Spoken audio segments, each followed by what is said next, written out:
നമസ്കാരം. എല്ലാ PSC ഉദ്യോഗാർത്ഥികൾക്കും PSC പള്ളിക്കൂടത്തിൻ്റെ പുതിയൊരു വീഡിയോയിലേക്ക് സ്വാഗതം. അപ്പോൾ LDC എക്സാമിന് വേണ്ടി പ്രിപ്പയർ ചെയ്യുന്നവർക്കായുള്ള LDC ഫൈനൽ ലാബ് എന്ന ഒരു റിവിഷൻ സീരീസുമായിട്ടാണ് ഞാൻ ഇന്ന് വന്നിട്ടുള്ളത്. അതിൻ്റെ രണ്ടാമത്തെ ക്ലാസ്സാണിന്ന്. അപ്പോൾ ആദ്യത്തെ ക്ലാസ്സിന് നല്ല പ്രതികരണം ഉണ്ടായിരുന്നു. എല്ലാവർക്കും ക്ലാസ് ഇഷ്ടപ്പെട്ടു. ഇനിയും ഇതുപോലെയുള്ള പ്രീവിയസ് ക്വസ്റ്റ്യൻസിലൂടെ റിവിഷൻ ചെയ്യണം എന്നാണ് എല്ലാവരും കമൻറ്റ് ചെയ്തിട്ടുള്ളത്. ഒരുപാട് സന്തോഷം.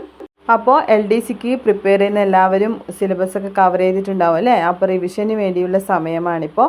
ഓരോ ടോപ്പിക് വൈസാണ് നമ്മൾ ഈ ഫൈനൽ ലാപ്പിലൂടെ റിവിഷൻ ചെയ്യുന്നത്.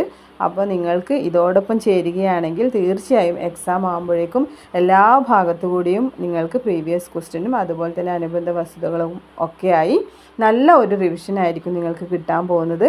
നല്ല മാർക്ക് തന്നെ നമ്മൾക്ക് LDCക്ക് നേടിയെടുക്കണ്ടേ? അപ്പോൾ നമുക്ക് ആദ്യത്തെ ചോദ്യത്തിലേക്ക് പോകുന്നതിന് മുമ്പ് ചാനൽ ഇപ്പം തന്നെ ഒന്ന് സബ്സ്ക്രൈബ് ചെയ്ത് സപ്പോർട്ട് ചെയ്യുക. അതുപോലെ തന്നെ നിങ്ങൾക്ക് വീഡിയോസ് ഇഷ്ടപ്പെടുകയാണെങ്കിൽ പരമാവധി കൂട്ടുകാരിലേക്ക് ലൈക്ക് ചെയ്യുക. പിന്നെ നിങ്ങളുടെ അഭിപ്രായങ്ങളൊക്കെ കമൻറ്റായി രേഖപ്പെടുത്തുമല്ലോ. ലൈക്ക് ചെയ്യാനും മറക്കരുത്. അപ്പോൾ നമുക്ക് ആദ്യത്തെ ചോദ്യത്തിലേക്ക് കിടക്കാം. ആദ്യത്തെ ചോദ്യം ഇതാണ്: ക്ഷയരോഗം പകരുന്നത് ഏതിലൂടെയാണ്? സമ്പർക്കത്തിലൂടെയാണോ, ആഹാരത്തിലൂടെയാണോ, ജലത്തിലൂടെയാണോ, വായുവിലൂടെയാണോ? ഏതിലൂടെയാണ്? ക്ഷയരോഗം പകരുന്നത് വായുവിലൂടെയാണ് അല്ലേ? വായുവിലൂടെയാണ് ക്ഷയരോഗം പകരുന്നത്. അപ്പോൾ രോഗകാരികൾ അതുപോലെ തന്നെ രോഗങ്ങൾ പകരുന്ന വിധം അതെല്ലാം പഠിച്ചു വെക്കണം. പ്രധാനപ്പെട്ട ബാക്ടീരിയ രോഗങ്ങൾ ഏതൊക്കെയാണെന്ന് നോക്കാം. ക്ഷയരോഗം ഏതാണ്? ക്ഷയരോഗം ഒരു ബാക്ടീരിയ രോഗമാണ് അല്ലേ? ഏതാണ് ക്ഷയരോഗത്തിൻ്റെ രോഗകാരി? ട്യൂബർക്കിൾ ബാസിലസ്, TB അല്ലേ? ട്യൂബർക്കിൾ ബാസിലസ് ആണ് ക്ഷയരോഗത്തിൻ്റെ രോഗകാരി. മൈക്രോബാക്ടീരിയം ട്യൂബർകുലോസിസ് എന്നും പറയാറുണ്ട്. മൈക്രോബാക്ടീരിയം ട്യൂബർകുലോസിസും ക്ഷയരോഗത്തിന് കാരണകാരിയായ ബാക്ടീരിയയാണ്. മനസ്സിലായോ? പ്രധാനപ്പെട്ട ബാക്ടീരിയ രോഗങ്ങളാണ് കോളറ, ന്യൂമോണിയ, കുഷ്ഠം, ടെറ്റനസ്, ടൈഫോയിഡ്, ആന്ത്രാക്സ്, ഡിഫ്തീരിയ, പിന്നെയോ സിഫിലസ്, എലിപ്പനി, പ്ലേഗ്, വില്ലൻ ചുമ, പിന്നെ ബോട്ടുലിസം, ഗൊണേറിയ, ട്രക്കോമ അല്ലേ? പിന്നെ മെനിഞ്ചൈറ്റിസ് ഒക്കെ ബാക്ടീരിയ രോഗമാണ്. അപ്പോൾ മനസ്സിലായല്ലോ. അടുത്ത ചോദ്യത്തിലേക്ക് പോവാം. ക്യൂണികൾച്ചർ എന്തിനെ സൂചിപ്പിക്കുന്നു? ക്യൂണികൾച്ചർ എന്തിനെ സൂചിപ്പിക്കുന്നു? ശാസ്ത്രീയമായ മുയൽ വളർത്തൽ രീതിയാണ് ക്യൂണികൾച്ചർ സൂചിപ്പിക്കുന്നത് അല്ലേ? ശാസ്ത്രീയമായ മുയൽ വളർത്തലാണ് ക്യൂണികൾച്ചർ. അപ്പോൾ കൂൺ വളർത്തലിന് നമ്മൾ എന്ത് പറയും? മഷ്റൂം കൾച്ചർ എന്നാണ് പറയുക അല്ലേ? കൂൺ വളർത്തൽ മഷ്റൂം കൾച്ചറാണ്. ക്യൂണികൾച്ചർ എന്ന് കാണുമ്പോൾ നമുക്ക് കൂൺ വളർത്തലാണോ എന്നൊരു ഡൗട്ട് വരും അല്ലേ? അതുകൊണ്ടാണ് ഞാൻ പറഞ്ഞു തന്നത്. കൂൺ വളർത്തലിന് മഷ്റൂം കൾച്ചർ എന്നാണ് പറയുക. ക്യൂണികൾച്ചർ മുയൽ വളർത്തലാണ്. മനസ്സിലായല്ലോ. അടുത്ത ചോദ്യം: പരിസ്ഥിതി സൗഹാർദ്ദപരമല്ലാത്ത മാലിന്യ സംസ്കരണ രീതിയാണ് ഏതാണ്? പരിസ്ഥിതി സൗഹാർദ്ദപരമല്ലാത്ത മാലിന്യ സംസ്കരണ രീതി ഏതായിരിക്കും?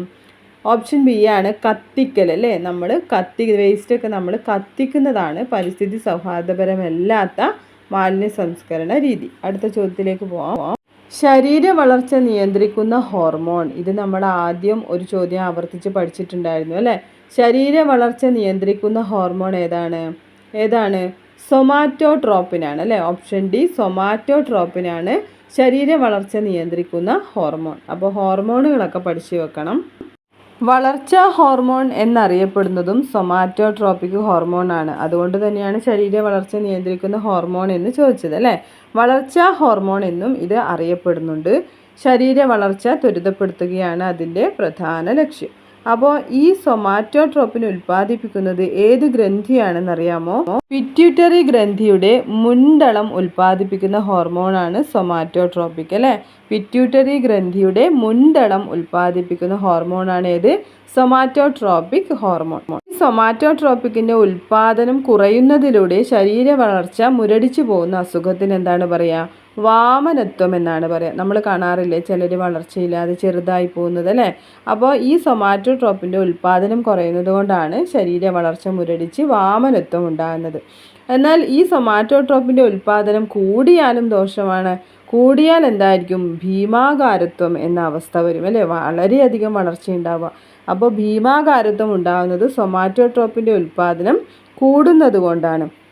അതുപോലെ തന്നെ ഈ വളർച്ചാഘട്ടത്തിന് ശേഷവും സൊമാറ്റോട്രോപ്പിൻ അമിതമായി ഉൽപ്പാദിപ്പിക്കുകയാണെങ്കിൽ നമ്മുടെ താടിയെല്ലിൽ വിരലുകൾ എന്നിവിടങ്ങളിലെ അസ്ഥികൾ മാത്രം വളരുന്ന അവസ്ഥയാണ് അക്രോമെഗാലി. അതെന്തായാലും പഠിച്ചു വെക്കണം, PSC ചോദിക്കാറുണ്ട്.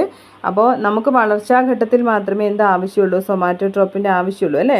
വളർച്ച നിന്ന് കഴിഞ്ഞാൽ നമുക്കിതിന് അമിതമായി ഇതിൻ്റെ ആവശ്യമില്ല. അപ്പോൾ അതിന് ശേഷവും ഈ സൊമാറ്റോട്രോപ്പിൻ ഉൽപ്പാദിപ്പിക്കുകയാണെങ്കിൽ നമ്മുടെ താടിയെല്ല് മാത്രം ഇങ്ങനെ വളരും, അല്ലെങ്കിൽ വിരലുകൾ മാത്രമൊക്കെ വളരും. അങ്ങനെ അസ്ഥികൾ ചില ഭാഗത്തെ മാത്രം വളരുന്ന അവസ്ഥയ്ക്കാണ് നമ്മൾ എന്ത് പറയുക? അക്രോമെഗലി എന്ന് പറയാം. അപ്പോൾ അത് കൃത്യമായി ഒന്ന് പഠിച്ചു വെക്കുക. മനസ്സിലായല്ലോ? നമുക്ക് അടുത്ത ചോദ്യം നോക്കാം. അടുത്ത ചോദ്യം, ടൈഫോയിഡിന് കാരണമായ രോഗകാരി. ടൈഫോയിഡിന് കാരണമായ രോഗകാരി ഏതാണ്? ബാക്ടീരിയ ആണ് അല്ലേ? ഒരു ബാക്ടീരിയ രോഗമാണ് ടൈഫോയിഡ്. ഇത് എവിടെയാണ് ബാധിക്കുന്നതെന്ന് അറിയാമോ? നമ്മുടെ കുടലിനെയാണ് അല്ലേ? നമ്മുടെ കുടലിനെ ബാധിക്കുന്ന രോഗമാണ് ടൈഫോയിഡ്. അപ്പോൾ കഴിഞ്ഞ തവണ PSC ഒരു ചോദ്യം ചോദിച്ചു, നമ്മുടെ കൈ വൃത്തിയില്ലാതിരുന്നാൽ അല്ലേ, കൈ ശുചിയാക്കാതിരുന്നാൽ ഉണ്ടാകുന്ന രോഗം ഏതാണ് എന്ന് ചോദിച്ചിട്ട്. അപ്പോൾ അന്ന് പലർക്കും കൺഫ്യൂഷൻ ആയിരുന്നു. ഏതാണ്? ടൈഫോയിഡ് എന്ന രോഗം അല്ലേ? നമ്മുടെ ഉള്ളം കൈ വൃത്തിയാക്കാതിരുന്നാൽ വരുന്ന ഒരു രോഗമാണ് ടൈഫോയിഡ് എന്ന് പഠിച്ചു വെക്കുക. അപ്പോൾ ഇപ്പം നമ്മൾ ചോദിച്ച ഒരുപാട് ചോദ്യങ്ങളിലെല്ലാം രോഗകാരികൾ എന്ന ഭാഗത്തു നിന്നാണ് കൂടുതലും ചോദ്യം വരുന്നത്. അപ്പോൾ ആ ഭാഗത്തിൻ്റെ ഇമ്പോർട്ടൻസ് മനസ്സിലാക്കി നന്നായി റിവിഷൻ ചെയ്തതിന് ശേഷം മാത്രം എക്സാമിന് പോകാൻ ശ്രദ്ധിക്കുക. മനസ്സിലായല്ലോ? ടൈഫോയിഡിന് കാരണമായ ബാക്ടീരിയ ഏതാണ്? സാൽമൊണല്ല ടൈഫിയാണ് അല്ലേ? അതും പഠിച്ചു വെക്കണം. ടൈഫോയിഡിന് കാരണമായ ബാക്ടീരിയ ഏതാണ്? സാൽമൊണല്ല ടൈഫി എന്ന രോഗകാരിയാണ്. മനസ്സിലായോ? അടുത്ത ചോദ്യം, മിനമാത ദുരന്തത്തിന് കാരണമായ രാസവസ്തു ഏത്? മിനമാത ദുരന്തത്തിന് കാരണമായ രാസവസ്തു ഏതാണ്? മീഥൈൽ മെർക്കുറിയാണ് അല്ലേ? മീഥൈൽ മെർക്കുറിയാണ് മിനമാത ദുരന്തത്തിന് കാരണമായ രാസവസ്തു. അടുത്ത ചോദ്യം, ആൽഗകളെക്കുറിച്ചുള്ള പഠനം ഏതു പേരിൽ അറിയപ്പെടുന്നു? ആൽഗകളെക്കുറിച്ചുള്ള പഠനം ഏതു പേരിലാണ് അറിയപ്പെടുന്നത്? ഏതാണ്? ഫൈക്കോളജി അല്ലേ? ഫൈക്കോളജി എന്ന് വെച്ചാൽ ആൽഗകളെക്കുറിച്ചുള്ള പഠനമാണ്. അപ്പോൾ നമ്മൾ ആൽഗകൾ എന്ന് പറയുമ്പോൾ ആൽമരം ഓർമ്മിച്ചാൽ മതി അല്ലേ? നമ്മൾ സ്കൂളിലൊക്കെ പഠിക്കുന്ന സമയത്ത് ആൽമരത്തിൻ്റെ ചോട്ടിൽ വെച്ച് ഫൈറ്റ് ചെയ്യുന്ന ഓർമ്മിച്ചാൽ മതി. അപ്പോൾ ആൽഗകളെക്കുറിച്ചുള്ള പഠനം ഏതാണ്? ഫൈക്കോളജി. നമ്മൾ എന്ത് ആൻസർ പഠിക്കുമ്പോഴും നമ്മുടേതായിട്ടുള്ള എന്തെങ്കിലും ഒരു കണക്ഷൻ ആൻസറുമായി കൊടുത്തു വെക്കുകയാണെങ്കിൽ നമുക്ക് സംശയം വരില്ല അല്ലേ? ഇപ്പോൾ പരീക്ഷാ ഹാളിൽ എത്തിയാൽ മൈക്കോളജി ആണോ ഫൈക്കോളജി ആണോ എന്നൊക്കെ നമുക്ക് ഡൗട്ട് വരും. ഡൗട്ട് വന്നു കഴിഞ്ഞാൽ പിന്നെ നമുക്ക് ഒരിക്കലും ആ ആൻസർ അറ്റൻഡ് ചെയ്യാനും പറ്റില്ല. അങ്ങനെയാണ് നമ്മൾ നെഗറ്റീവിലേക്ക് പോകുന്നത്. അതുകൊണ്ട് തന്നെ എപ്പോഴും ഒരു കണക്ഷൻ സൂക്ഷിച്ച് വെക്കുക. ആൽമരത്തിൻ്റെ ചോട്ടിൽ നിന്നാണ് ഫൈറ്റ് ചെയ്യാൻ ഓർമ്മിച്ചാൽ മതി. അപ്പോൾ ആൽഗകളെക്കുറിച്ചുള്ള പഠനം ഏതാണ്? ഫൈക്കോളജിയാണ്. അടുത്തത്, സിൽവർ വിപ്ലവം എന്തിൻ്റെ ഉൽപ്പാദനവുമായി ബന്ധപ്പെട്ടിരിക്കുന്നു? സിൽവർ വിപ്ലവം അല്ലേ? സിൽവർ വിപ്ലവം ഏതാണ്? മുട്ട ഉൽപ്പാദനം. ഓപ്ഷൻ ഡി ആണ് ആൻസർ. മുട്ട ഉൽപ്പാദനവുമായി ബന്ധപ്പെട്ടതാണ് സിൽവർ വിപ്ലവം. അപ്പോൾ ഈ പാലുമായി ബന്ധപ്പെട്ടതോ ഏതാണ് വിപ്ലവം? എന്താണ് പറയുക? ധവള വിപ്ലവം എന്നാണ് പറയുക അല്ലേ? പാൽ ഉൽപ്പാദനവുമായി ബന്ധപ്പെട്ടതാണ് ധവള വിപ്ലവം. അപ്പോൾ ധവള വിപ്ലവത്തിൻ്റെ പിതാവ് എന്നറിയപ്പെടുന്നത് ആരാണ്? വർഗീസ് കുര്യനാണ് എന്നുകൂടി പഠിച്ചു വെക്കുക. അതുപോലെ തന്നെ മത്സ്യങ്ങൾ അല്ലേ? മത്സ്യങ്ങളുടെ ഉൽപ്പാദനവുമായി ബന്ധപ്പെട്ട വിപ്ലവം ഏതാണ്? നീല വിപ്ലവമാണ്. ഏതാണ്? നീല വിപ്ലവം. മനസ്സിലായോ? അടുത്ത ചോദ്യം, ഇത്തായ് എന്ന രോഗത്തിന് കാരണമായ മൂലകം. ഇത്തായ് എന്ന രോഗത്തിന് കാരണമായ മൂലകം ഏതാണ്? കാഡ്മിയമാണ് അല്ലേ? കാഡ്മിയം. ഇത്തായ് എന്ന രോഗത്തിന് കാരണമായ മൂലകമാണ് കാഡ്മിയം. മനസ്സിലായോ? അടുത്ത ചോദ്യം, ഇൻസുലിൻ എന്ന ഹോർമോൺ ഉൽപ്പാദിപ്പിക്കുന്ന അവയവം. ഇൻസുലിൻ എന്ന ഹോർമോൺ ഉൽപ്പാദിപ്പിക്കുന്നത് ഏത് അവയവമാണ്? ഏതാണ്? പാൻക്രിയാസ് ആണ് അല്ലേ? പാൻക്രിയാസ് എന്ന ഗ്രന്ഥിയാണ് ഉൽപ്പാദിപ്പിക്കുന്നത്? ഇൻസുലിൻ എന്ന ഹോർമോൺ ഉൽപ്പാദിപ്പിക്കുന്നത്. അപ്പോൾ ഈ ഇൻസുലിൻ്റെ കുറവ് മൂലമാണ് നമുക്ക് എന്തുണ്ടാവുന്നത്? പ്രമേഹം എന്ന രോഗം അല്ലേ? പ്രമേഹം എന്ന രോഗത്തിന് കാരണം ഇൻസുലിൻ എന്ന ഹോർമോണാണ്. പറയുന്നത് മനസ്സിലാവുന്നുണ്ടല്ലോ മക്കളെ അല്ലേ? നന്നായി മനസ്സിലാക്കി തന്നെ പഠിക്കാൻ ശ്രദ്ധിക്കുക. എല്ലാം പ്രീവിയസ് ക്വസ്റ്റ്യൻ ആണ്. നിങ്ങളിൽ പലർക്കും സംശയം ഉണ്ടാവും, ഇങ്ങനെ വൺ വേർഡ് ക്വസ്റ്റ്യൻസ് ആണോ ഇപ്പോൾ പഠിച്ചിട്ട് കാര്യമുണ്ടോ, സ്റ്റേറ്റ്മെൻറ്റ് ക്വസ്റ്റ്യൻസ് ഒക്കെ അല്ലേ വരുന്നത് എന്നൊക്കെ. പക്ഷേ നിങ്ങളൊന്ന് ഓർമ്മിക്കണം, സ്റ്റേറ്റ്മെൻറ്റ് ക്വസ്റ്റ്യനിൽ നമുക്ക് വരുന്നത് 4 ഓപ്ഷനാണ് അല്ലേ? ആ 4 ഓപ്ഷനും 4 ചോദ്യങ്ങളാണ്, 4 ആൻസേഴ്സാണ്. അപ്പോൾ ഇത് നമ്മൾ കൃത്യമായി പഠിച്ചു വയ്ക്കുകയാണെങ്കിൽ പ്രസ്താവന രീതിയിൽ ഓരോ പോയിൻ്റ് വരുമ്പോഴും നമ്മൾക്ക് അതിൻ്റെ ആൻസർ മനസ്സിലാക്കിയാൽ മതിയല്ലോ. അപ്പോൾ അങ്ങനെ പഠിച്ചു വെക്കുക. അടുത്ത ചോദ്യം, ഗ്ലോക്കോമ മനുഷ്യ ശരീരത്തിലെ ഏത് അവയവത്തെ ബാധിക്കുന്ന രോഗമാണ്? ഏതാണ്? നമ്മൾ കണ്ണിൻ്റെ അപര്യാപ്ത രോഗം കഴിഞ്ഞ ക്ലാസ്സിൽ പഠിച്ചു. ഏതാണ് ഒന്ന് ആൻസർ പറഞ്ഞേ? ഗ്ലോക്കോമ ബാധിക്കുന്നത് കണ്ണിനെയാണ് അല്ലേ? കണ്ണിനെ ബാധിക്കുന്ന രോഗമാണ് ഗ്ലോക്കോമ. നിശബ്ദനായ കാഴ്ച അപഹാരകൻ എന്നൊക്കെ നമ്മൾ പഠിച്ചില്ലേ? അതൊക്കെ ഏതാണ്? ഗ്ലോക്കോമ എന്ന അസുഖമാണ്. അടുത്ത ചോദ്യം, സൂര്യപ്രകാശത്തിൽ നിന്ന് ലഭിക്കുന്ന വൈറ്റമിൻ ഏത്? സൂര്യപ്രകാശത്തിൽ നിന്ന് ലഭിക്കുന്ന വൈറ്റമിൻ ഏതാണ്? നമ്മൾ പഠിച്ചതാണ്, പറഞ്ഞോളൂ. വൈറ്റമിൻ ഡി ആണ് അല്ലേ? സൂര്യപ്രകാശത്തിൽ നിന്ന് മാത്രം ലഭിക്കുന്ന വൈറ്റമിനാണ് ഏത്? Vitamin D. അതായത് പച്ചക്കറികളിൽ നിന്നൊന്നും ലഭിക്കാത്ത വൈറ്റമിനാണ്. അപ്പോൾ ജീവകങ്ങളും അപര്യാപ്തത രോഗങ്ങളും തീർച്ചയായും പഠിച്ചു വെക്കണം. ആവർത്തിച്ച് ക്വസ്റ്റ്യൻസ് വരുന്ന മേഖലയാണ്. അപ്പോൾ ജീവകങ്ങളും അപര്യാപ്ത രോഗങ്ങളും നമ്മൾ കഴിഞ്ഞ ക്ലാസ്സിൽ കുറേ അനുബന്ധ കാര്യങ്ങൾ നമ്മൾ പറഞ്ഞിരുന്നു. അപ്പോൾ അത് കേൾക്കാത്തവരുണ്ടെങ്കിൽ ആ ക്ലാസ് പോയി കാണുക. ഓക്കെ, അപ്പോൾ അടുത്ത ചോദ്യം നോക്കാം. രക്തം കട്ട പിടിക്കാതിരിക്കുന്ന രോഗമാണ് ഡാഷ്. ഏതാണ്? രക്തം കട്ട പിടിക്കാതിരിക്കുന്ന രോഗം. ഇതും നമ്മൾ ചർച്ച ചെയ്തതാണ്. ഓപ്ഷൻ ബി ആണ് ആൻസർ, ഹീമോഫീലിയ അല്ലേ? ഹീമോഫീലിയ രോഗമാണ് രക്തം കട്ട പിടിക്കാതിരിക്കുന്ന അവസ്ഥ. അപ്പോൾ ഈ രക്തം കട്ട പിടിക്കാൻ നമ്മളെ സഹായിക്കുന്നത് ഏത് വൈറ്റമിനാണ്? ജീവകം കെ ആണ് അല്ലേ? കെ കട്ട പിടിക്കാൻ എന്ന് നമ്മൾ പഠിച്ചിരുന്നു. കെ കട്ട പിടിക്കാൻ. അപ്പോൾ ജീവകം കെയുടെ കുറവ് വരുമ്പോഴാണ് നമുക്ക് രക്തം കട്ട പിടിക്കാതിരിക്കുകയും രക്തസ്രാവം ഉണ്ടാവുകയും ചെയ്യുക. അപ്പോൾ ആ അസുഖമാണ് എന്ത്? ഹീമോഫീലിയ. മനസ്സിലായല്ലോ? അടുത്ത ക്വസ്റ്റ്യൻ, വായുവിൽ കൂടി പകരാത്ത രോഗം ഏത്? വായുവിൽ കൂടി പകരാത്ത രോഗം ഏതാണ്? കോളറയാണ് അല്ലേ? കോളറ രോഗമാണ് വായുവിൽ കൂടി പകരാത്ത രോഗം. അപ്പോൾ വായുവിൽ കൂടി പകരുന്ന രോഗങ്ങൾ ഏതൊക്കെയാണ്? ജലദോഷം അല്ലേ? ജലദോഷം. പിന്നെ ഇവിടെ ഓപ്ഷനിലുള്ള ചിക്കൻ ബോക്സ്, ക്ഷയം, പിന്നെയോ മിസിൽസ്, സാർസ്, ന്യൂമോണിയ, വില്ലൻ ചുമ, മുണ്ടിനീര്, വസൂരി, ഇതെല്ലാം വായുവിലൂടെ പകരുന്ന രോഗങ്ങളാണ്. ഈ കോളറ ഏതിലൂടെയാണ് പകരുന്നത്? വെള്ളത്തിലൂടെ അല്ലേ? വെള്ളത്തിലൂടെ പകരുന്ന രോഗമാണ് കോളറ. അപ്പോൾ വെള്ളത്തിലൂടെ പകരുന്ന മറ്റ് രോഗങ്ങൾ ഏതൊക്കെയാണ്? എലിപ്പനി, ടൈഫോയിഡ്, മഞ്ഞപ്പിത്തം അല്ലേ? അപ്പോൾ അതൊക്കെ ഞാൻ കോഡായി നിങ്ങൾക്ക് ഷോർട്സാക്കി ഇട്ടിട്ടുണ്ട്. അപ്പോൾ അതൊക്കെ കണ്ട് പഠിക്കുക. വെള്ളത്തിലൂടെ പകരുന്ന രോഗങ്ങളൊക്കെ ഞാൻ നല്ല കോഡിലൂടെ പഠിപ്പിച്ചിട്ടുണ്ട്. അപ്പോൾ എലിപ്പനി, കോളറ, ടൈഫോയിഡ്, മഞ്ഞപ്പിത്തം, ഇതൊക്കെയാണ് വെള്ളത്തിലൂടെ പകരുന്ന രോഗങ്ങൾ. അടുത്ത ചോദ്യം, ഭൂമിയുടെ ശ്വാസകോശങ്ങൾ എന്നറിയപ്പെടുന്നത്. ഭൂമിയുടെ ശ്വാസകോശങ്ങൾ എന്നറിയപ്പെടുന്നത് ആരാണ്? സസ്യങ്ങളാണ് അല്ലേ? സസ്യങ്ങളാണ് ഭൂമിയുടെ ശ്വാസകോശങ്ങൾ.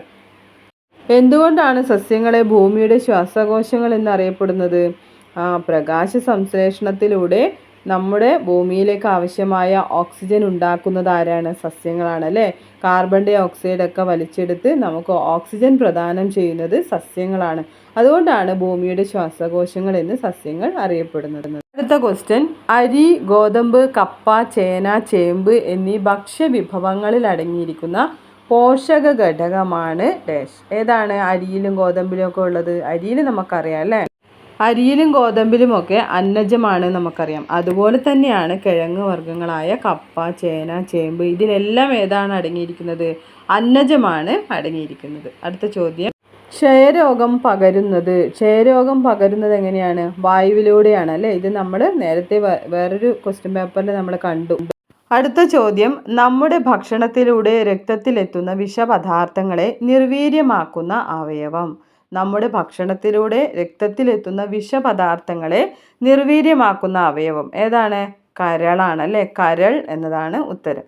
അടുത്ത ചോദ്യം, വിറ്റാമിൻ ഡിയുടെ അഭാവം മൂലമുണ്ടാകുന്ന അപര്യാപ്തത രോഗം. നോക്കിയേ, നമ്മൾ വൈറ്റമിൻസ് എത്ര പ്രാവശ്യമാണ് ചോദ്യം വന്നതല്ലേ? വിറ്റാമിൻ ഡിയുടെ അഭാവം മൂലമുണ്ടാകുന്ന അപര്യാപ്തത രോഗമാണ് റിക്കറ്റ്സ് അല്ലേ? റിക്കറ്റ്സ് അല്ലെങ്കിൽ കണ എന്നറിയപ്പെടുന്ന രോഗമാണ് വിറ്റാമിൻ ഡിയുടെ അഭാവം മൂലം ഉണ്ടാകുന്നത്. അടുത്ത ചോദ്യം, 1000 ആവശ്യങ്ങൾക്കുള്ള മരം എന്നറിയപ്പെടുന്ന വൃക്ഷം. 1000 ആവശ്യങ്ങൾക്കുള്ള മരം ഏതാണ്? തെങ്ങാണ് അല്ലേ? തെങ്ങ് നമ്മൾ പല ആവശ്യങ്ങൾക്കും ഉപയോഗിക്കുന്നുണ്ട്. അതുകൊണ്ട് തന്നെയാണ് 1000 ആവശ്യങ്ങൾക്കുള്ള മരം എന്ന് തെങ്ങ് അറിയപ്പെടുന്നത്. നെക്സ്റ്റ് ക്വസ്റ്റ്യൻ, നെല്ല് ഗവേഷണ കേന്ദ്രം സ്ഥിതി ചെയ്യുന്നത്. താഴെ തന്നിരിക്കുന്ന ഓപ്ഷനിലാണ് നെല്ല് ഗവേഷണ കേന്ദ്രം സ്ഥിതി ചെയ്യുന്നത്. എവിടെയാണ്? മങ്കൊമ്പാണ് അല്ലേ? മങ്കൊമ്പാണ് നെല്ല് ഗവേഷണ കേന്ദ്രം സ്ഥിതി ചെയ്യുന്നത്. മണ്ണുത്തി എന്താണ്? മണ്ണുത്തി കാർഷിക സർവകലാശാലയാണ് അല്ലേ? കാർഷിക സർവകലാശാലയാണ് മണ്ണുത്തിയിൽ സ്ഥിതി ചെയ്യുന്നത്. അതുപോലെ തന്നെ ഓപ്ഷൻ സി നോക്കിയേ, പന്നിയൂർ എന്താണ്? കുരുമുളക് ഗവേഷണ കേന്ദ്രമാണ് അല്ലേ, കണ്ണൂരിലെ പന്നിയൂരിലാണ് കുരുമുളക് ഗവേഷണ കേന്ദ്രം. പിന്നെ ഓപ്ഷൻ ഡിയോ ശ്രീകാര്യം. ശ്രീകാര്യത്ത് എന്താണ് പ്രത്യേകത?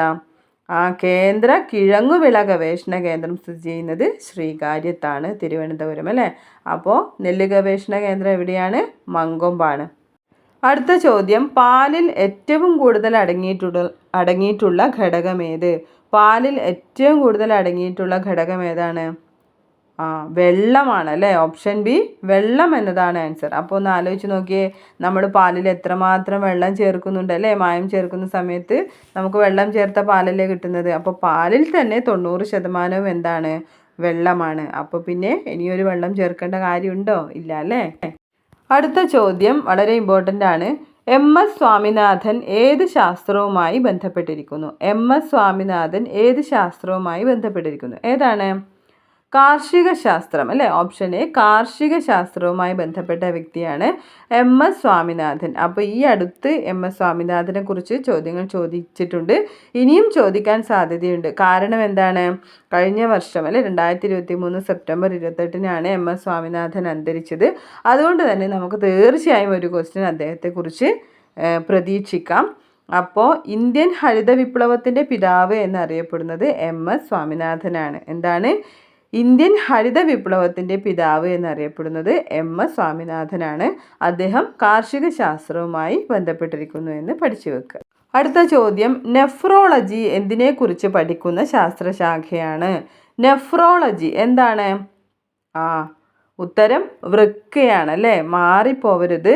നെഫ്രോളജി എന്ന് വെച്ചാൽ വൃക്കയെക്കുറിച്ചുള്ള പഠനമാണ്. അതുപോലെ തന്നെ നെഫോളജി ഉണ്ട് അല്ലേ. എന്താണ് നെഫോളജി?